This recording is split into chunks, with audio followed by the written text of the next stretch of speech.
তো এর আগে একদিন আসছিলাম কেবল কারে ওঠার জন্য, তো আমি সেদিন কেবল কারে উঠতে পারিনি। তো আজকে আবার যাইতেছি কেবল কারে ওঠার জন্য। তো এরকম রাস্তা দিয়ে উপরে যাইতে হবে, আর উপরে কেবল কারের অফিস। তো দেখি আজকে টিকিট পাই কি না। আজকে যদি টিকিট পাই তাহলেও অবশ্যই উঠবো এবং আপনাদের দেখাবো উপর থেকে কীরকম ভিউ দেখা যায়। তো চলেন যাই কেবল কারের অফিসে। যদি ভাগ্য ভালো থাকে তাহলে আজকে টিকিট পাবো এবং কেবল কারে উঠতে পারবো।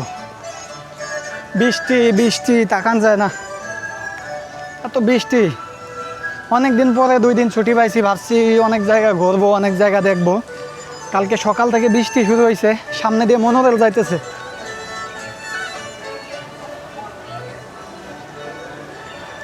ওই যে আরেকটা সুন্দর দেবের একটা ছবিতে এই ট্রেন দেখছিলাম, এই ট্রেনে উঠছিল।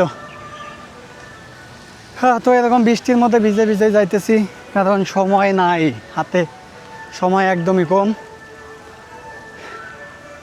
তো আমি ছাড়া আর কেউ নাই, বৃষ্টির মধ্যে একলা পাগলের মতো ঘুরতেছি, আমি ছাড়া আর কেউ নাই। নিচে অনেকেই ফটোশ্যুট করতেছে। সুন্দর সুন্দর জায়গা, সব জায়গা এত সুন্দর, যেখানে যাবেন আপনি সেইখানে ফটোশ্যুট করতে পারবেন। এই দেখেন ফুল গাছ। তো এত এত তাড়াতাড়ি হাঁটতেছি, আমি হাঁপায়ে গেছি, নিঃশ্বাস নিতে কষ্ট হইতেছে। তো যাই অফিসে এবং গিয়ে দেখি যে কেবল কারের টিকিট পাই কি না। পরে যদি পাই তাহলে আপনাদের দেখাবো। এরকম নিচে যাই।